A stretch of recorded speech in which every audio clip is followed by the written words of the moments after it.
Hey there, this is Dara Connolly, your Fearless Confidence Coach. And in this video, I'm going to be teaching you how to land a TED Talk. Let's do it.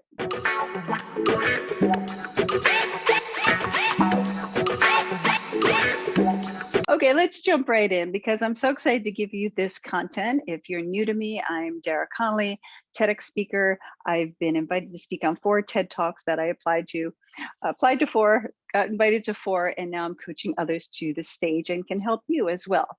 So tip number 1, I'm going to be giving you 3 tips today, so stay till the end. Tip number 1 is when we think of TED, whether we're talking TED, the main stage, or TEDx, the local smaller venues, ones that are in your community and your hometown, you have to focus on your idea. Now, we've heard this before because the TED slogan is an idea worth spreading, but I'm going to take it to the next level. You want to get selected. You want to stand out from the sea of other speakers who are applying, because TEDx is known to decline 98% of speakers. That's a lot. So how do you stand out? How do you get selected? How did I get selected 100% of the time and help my clients do the same? You ready? You want to come up with an idea that is controversial, if you can. Not everybody has a controversial idea, but if you can spin it into something we haven't heard before, or a counter argument that maybe is shocking to some people. So how do we do this? Let's say you're a fitness coach, and we all know we need to diet and exercise and drink a lot of water. That's great, but we've heard that 10,001 times. So can you find some argument or some research or some statistics or facts or something to back the idea that says less exercise is actually better? That's just a thought. Now, the reason I say you have to back it with science, data, facts, statistics, and research is because this is heading into tip number 2, which is if it has no research or facts to support it, it doesn't belong on a TED stage. So make sure you have some facts that can back whatever claim you're making. It's not hard to find statistics on pretty much anything today, but the more reputable the source, the better. So do your homework. You can look on Google Scholar or look through reputable publications, find some colleges that did a research study. And if you can source something that helps your argument with that counter argument, then you're onto something here. Okay, now before we get into tip 3, I want to make sure I remind you to hit that subscribe button so you are notified when I publish new content.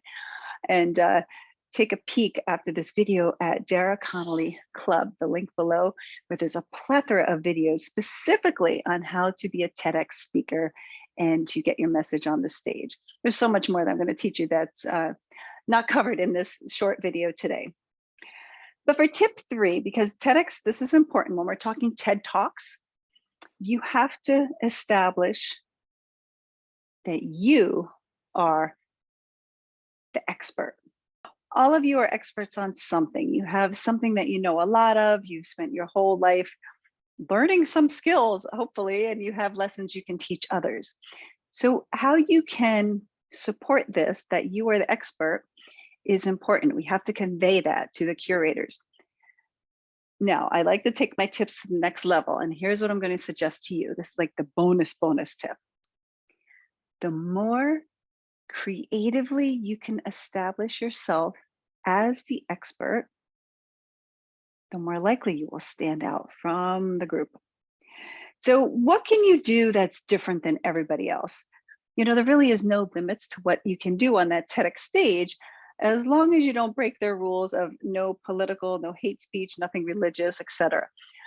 But for you as the expert, can you think outside the box? How can you show us that you are a phenomenal painter? How can you show us that you have been studied empathy for the past 20 years? How can you present to us your credibility in an intriguing, a creative, never seen before way? You have to be a little brave. You're gonna have to put yourself out there. So be a little bit of a risk taker here and put yourself out there, because when you do, you are more likely to rise up. You see, I talk to curators all the time.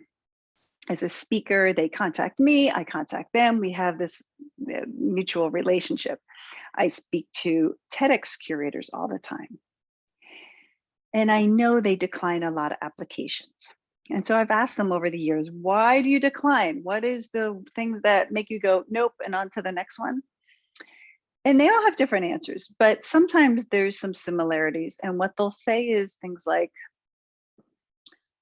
it's not interesting enough, or I've heard this before, or it just seems like something we can find on Google. So what that means is they're looking for an idea that's different. So bring in your fresh perspective, bring in your new way of telling things, teach us your content in an interesting, never seen before way, and I can help you with that by proving you're the expert. So I know there's so much more I could teach you on this topic. This is just scratching the surface of how you land a TED Talk. Again, don't overthink this. Just trust in yourself that you do have a good idea and focus on something about that idea that's maybe we haven't heard it before.